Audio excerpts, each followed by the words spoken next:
들어요. 아프리카의 어느 식인종이요? 영국의 명문대인 옥스퍼드 대학에 유학을 가게 되었습니다. 그는 한 부족의 추장의 아들이었습니다.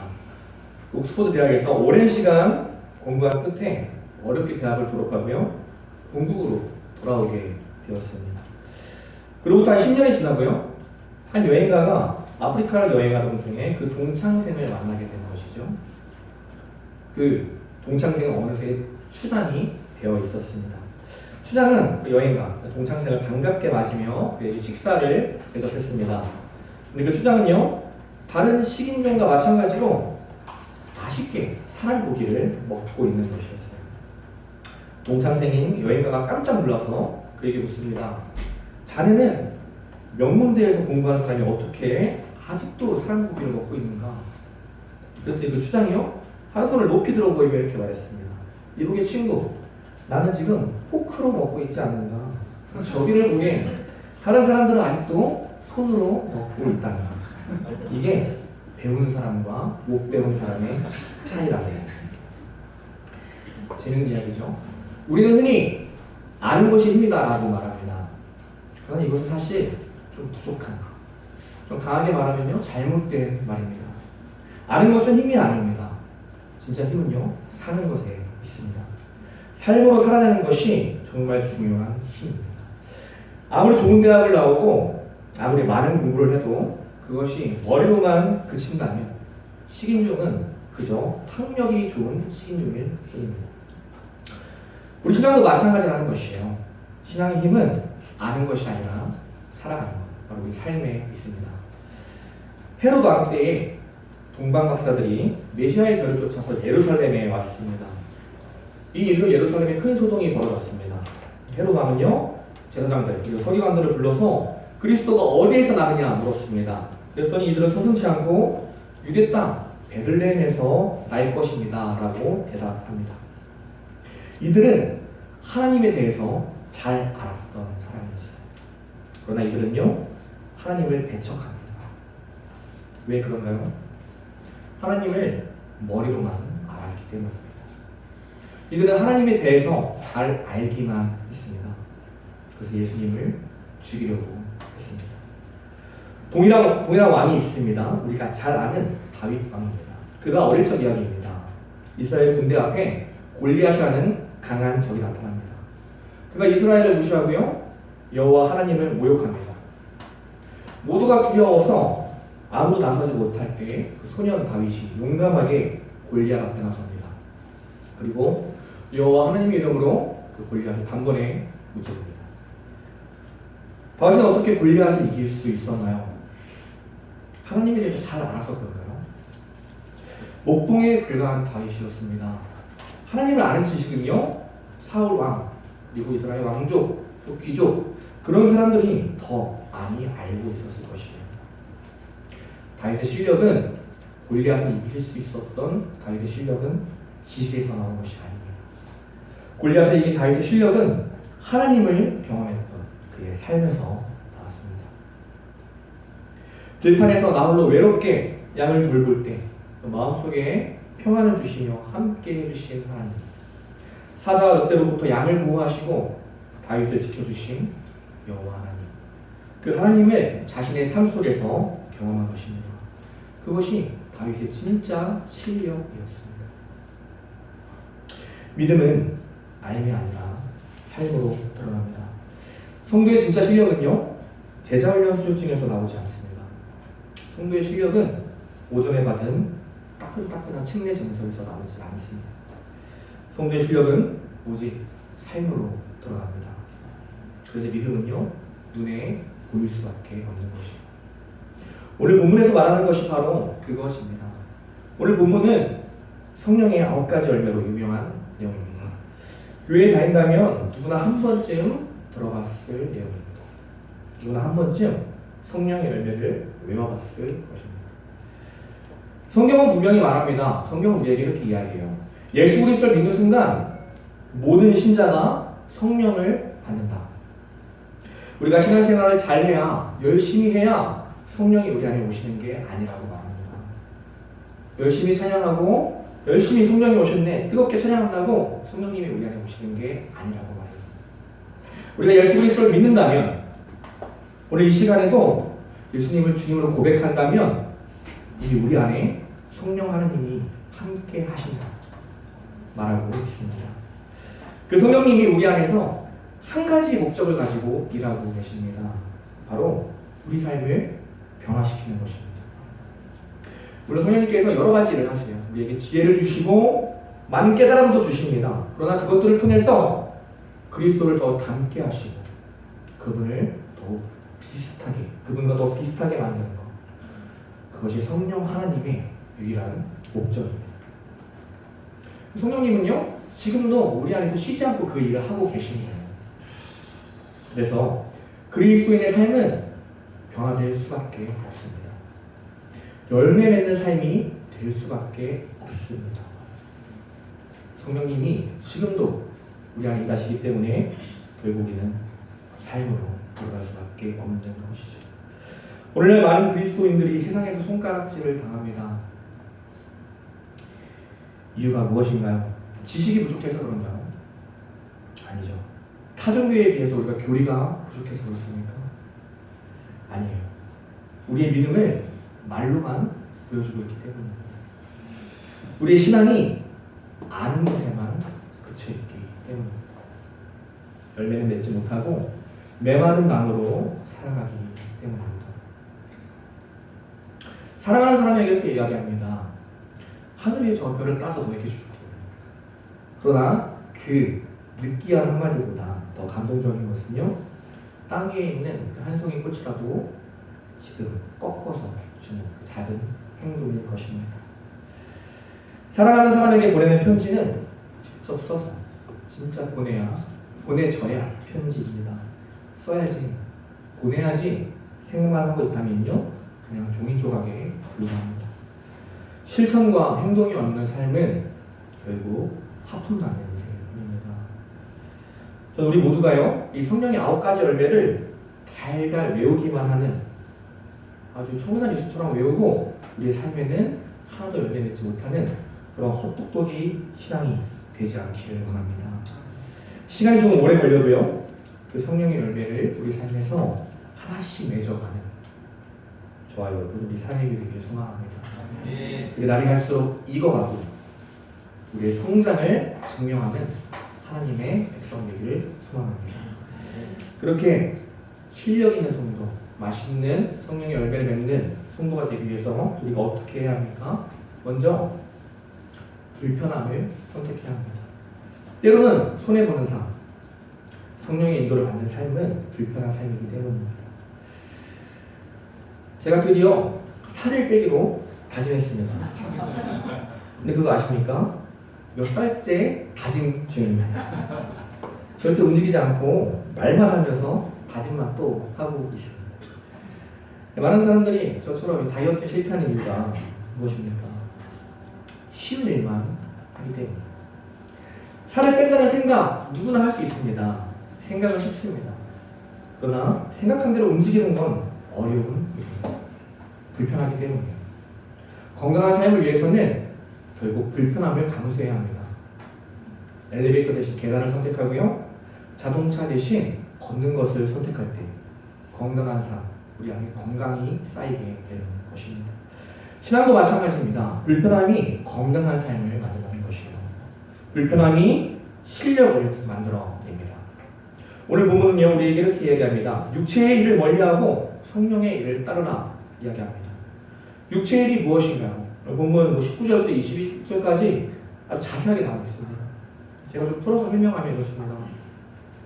좀 더 눕고 오후 예배 시간에 좀 더 자고 내 마음 가는 대로, 내 몸이 원하는 대로 그렇게 나만 생각하고 무언가를 더 갖기 원하고 편한 곳을 찾고 편한 사람들만 찾고 이렇게 내가 주인 되어서 나를 위해서 사는 삶, 그것이 바로 육체의 일이다 말하고 있는 것이에요.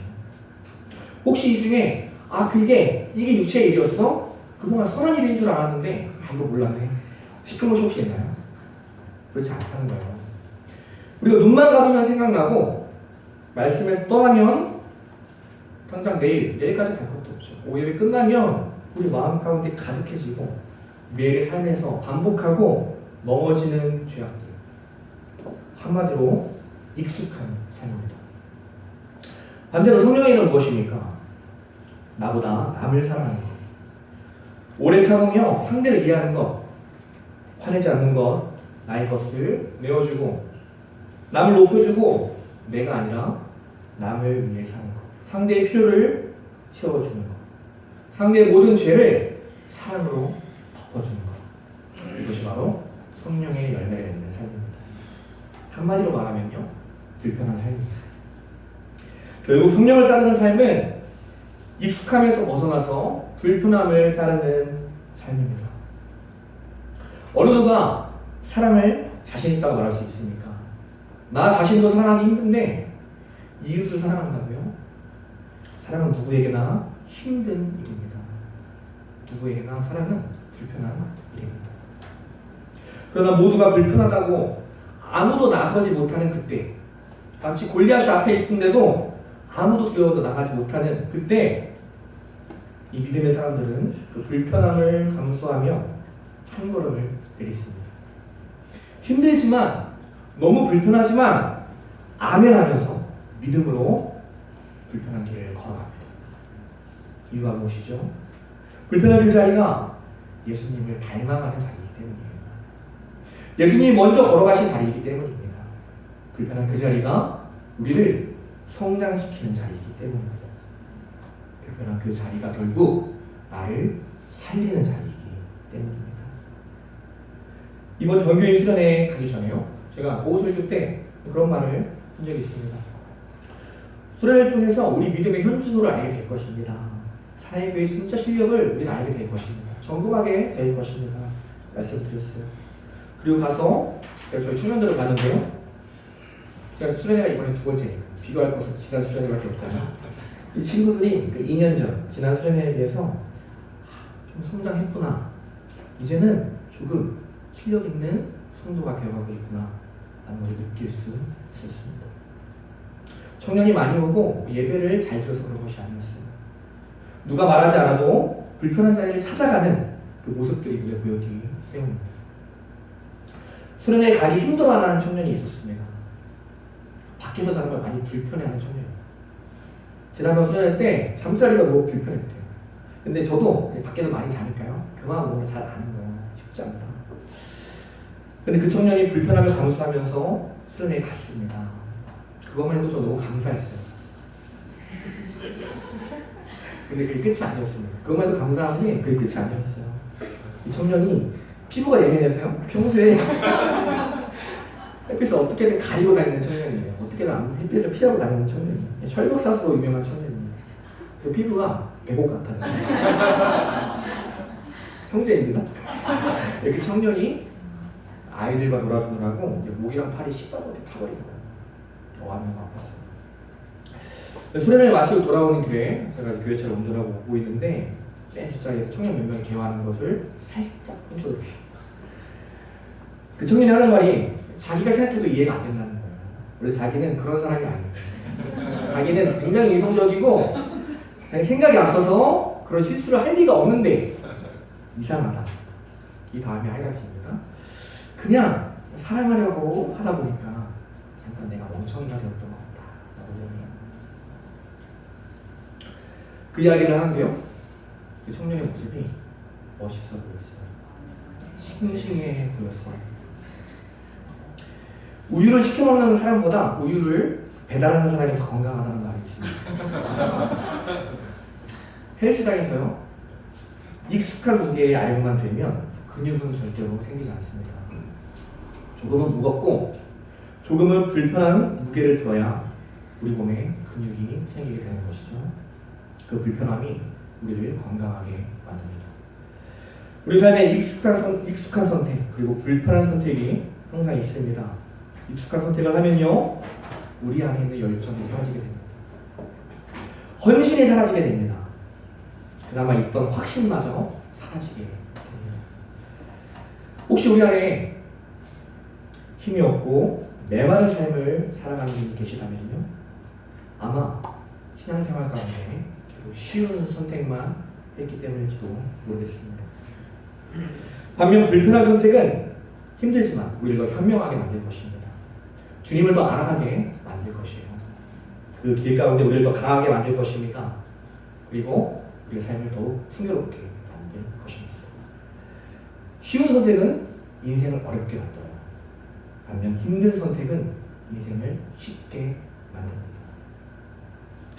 사랑하는 여러분, 신앙생활, 오전에도 목사님이 말씀하셨어요. 신앙생활은 결코 편할 수 없다. 계속 불편한 여정입니다. 계속해서 불편한 선택을 하시기를 축복드립니다. 육체의 욕심이 아니라 성령의 일을 선택하시기를 소망합니다. 그때 우리는 점점 싱싱해질 것입니다. 더 강력해지고요, 영향력이 확대되고 신앙생활을 통해서 행복한 삶이 될 것입니다. 오늘날 교회가 안전지대에만 머무려고 합니다. 쉬운 선택만 해요. 뉴스에 나오는 여러 대형 교회들 꼭 남의 교회의 일만은 아닐 것입니다. 힘든 것을 찾아 나서야 합니다. 교회는요, 고난 속에 뛰어들어야 합니다. 어렵고 힘든 환경일수록, 어렵고 힘든 동네일수록 교회는 더 우뚝 서야 합니다. 그것이 우리를 싱싱하게 만드는 길입니다. 그것이 바로 교회를 싱싱하게 만드는 길입니다. 그 길, 그 불편한 길에서 우리 주 예수 그리스도가 두 팔을 벌리고 우리를 기쁨으로 기다리고 계실 것입니다. 예수님 바라보며, 우리 주인 되신 예수님 바라보며 불편한 선택으로 예수님 닮아가는 저와 여러분, 이제 신앙의 실력을 쌓아가는 저와 여러분에게 소망합니다. 그러한 삶 살아갈 때 힘들잖아요. 불편하잖아요. 그때 필요한 것이 도움을 요청하는 것입니다. 우리가 예수를 믿고 성령을 받으면 매일의 삶이 치열한 영적 전쟁으로 바뀝니다. 불편한 선택하는 거 사실 너무 잘 알죠. 계속 내 눈은 알면도 불구하고 익숙한 곳으로 향합니다. 자꾸 내 마음이 쉬운 선택을 하고 싶은 마음으로 끌려가요. 그렇게 우리 마음속에 치열한 싸움이 벌어집니다. 한 번이라도 싸워보신 분은 알 것입니다. 그것은 결코 쉬운 일이 아니에요. 내 힘 말고 더 큰 힘이 필요합니다. 그때 도움을 요청하는 거예요. 내 힘으로 할 수 없으니 도와주세요. SOS 요청을 치는 것입니다. 누구에게요? 먼저는 우리 안에 계신 성령 하나님이십니다. 우리 안에 계신 성령님의 음성에 귀를 기울이는 것, 성령님께 도움을 요청하는 것, 먼저는 그것부터 시작해요. 그 다음에 우리 옆에 있는 공동체의 도움입니다. 믿을 수 있는 구역원, 또는 믿을 수 있는 나의 구역장님, 또는 사역자의 도움이 필요합니다. 기도 제목을 나누고 도움을 요청하는 거예요. 바울이 갈라디아 성도에게 계속해서 말씀을 가르치고 또 경계하고 눈물과 기도로 함께하며 바른 길로 인도해 주었듯이 우리 안에도 그러한 도움이가 필요하다는 것입니다. 그렇게 우리가 믿음으로 함께 세워져 나갈 때 우리 죄를 이길 수 있는 거예요. 죄를 넘어서 불편한 선택을 할 수 있는 것입니다. 먼저 성령님께 도움을 구하는 것, 바로 기도입니다.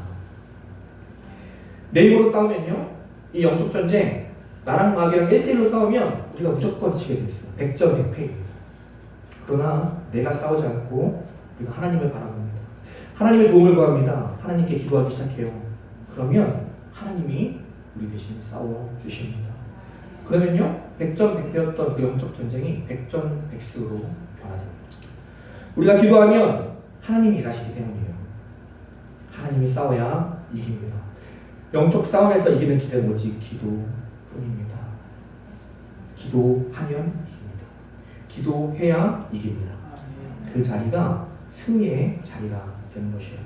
그래서 마귀는 우리를 어떻게 공격하느냐? 계속 혼자 싸우게 만듭니다. 그래, 불편함으로 하는 것까지 너 알지. 근데 너 혼자 한번 해봐. 너의 힘으로 해봐. 내 힘으로 싸우게 만듭니다. 혼자서 끙끙 앓다가 지쳐 넘어지게 만듭니다. 기도하지 않는 삶으로 우리를 몰아갑니다. 사랑해요. 기도하지 않는 삶, 다른 말로요, 도움을 요청하지 않는 삶, 내 힘으로 살아가는 삶, 얼마나 고달픈 삶인가요? 누구에게 하소연할 것도 없는 우리 어른들, 청년들은 그나마 좀 나아요. 우리 어른들 그 수많은 삶의 무게를 지시면서 아무에게도 하소연 못하고 힘든 삶 가운데 어떻게 살아가시려고 합니까? 왜 목사님께서 계속해서 금요기도회 말씀하시나요? 금요예배라고 안 하잖아요. 금요기도회라고 우리가 말하잖아요. 하나님께 나와서 도움을 구하는 시간입니다. 하나님 도와주세요. 하나님 사랑하는 거 알겠는데 내 안에 사랑이 없습니다. 사랑하기 너무 힘듭니다. 용서하는 거 너무 힘듭니다. 내 입으로 할 수 없으니 하나님 도와주세요. 그렇게 하나님 앞에 기도하고 도움을 구하는 것이에요. 그때 우리 안에 계신 성령 하나님께서 우리의 그 마음을 만져주십니다. 보이지 않던 길을 보여주세요. 기도를 통해 성령 하나님께 도움을 받는 것입니다. 그리고 우리 공동체에 도움을 요청하는 것이에요. 성령님은 옆에 있는 사람을 통해서 일하기 때문입니다. 한 청년이 수련을 다녀오고요. 저와 교제하던 중에 이런 이야기를 했습니다.